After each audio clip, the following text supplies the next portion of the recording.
Praise the lord. సమూయేలు సౌలును అభిషేకించినప్పుడు మొదటిగానే చెప్తాడు జరగబోయే సూచనలు ఏంటివి అనేది. గిల్గాల్లో నేను దేవునికి దహన బలులు అర్పించే వరకు నువ్వు వారం రోజులు వెయిట్ చేయి అని ముందుగానే హెచ్చరిస్తాడు సౌలుకి.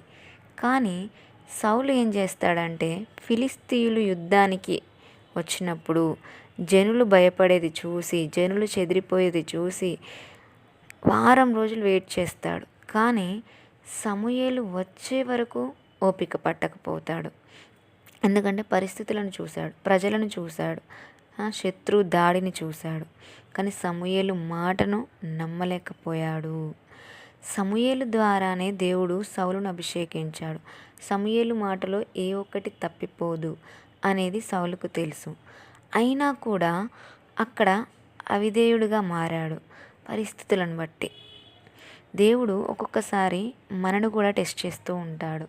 దేవుడు మనకు ఒక మాట ఇచ్చినప్పుడు దేవుని మాట తప్పిపోదు. కానీ మనకు దేవుడిచ్చిన వాగ్దానం ఆలస్యం అవుతున్నప్పుడు, మన మీదికి శత్రువుల దాడి, సాతాను దాడి అధికమవుతున్నప్పుడు, మన చుట్టూ ఉన్న పరిస్థితులన్నీ అల్లకల్లోలంగా మారిపోయినప్పుడు, మన చేయి దాటిపోతున్న పరిస్థితులు ఎదురవుతున్నప్పుడు మనము దేవుడు చేయాల్సిన కార్యాన్ని మన చేతుల్లోకి తీసుకొని మనం చేయాలనుకుంటాం. అదే సౌలు చేశాడు. సమూయేలు చేయాల్సింది సౌలు చేతుల్లోకి తీసుకొని దేవుని దృష్టికి అవిధేయుడిగా మారాడు.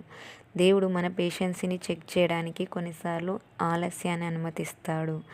అప్పుడు కూడా నువ్వు దేవుని వైపు చూస్తే దేవుడు తన టైంలో కార్యాన్ని జరిగిస్తాడు. సౌలు అలా దేవునిలో కనిపెట్టుకోలేకపోయాడు.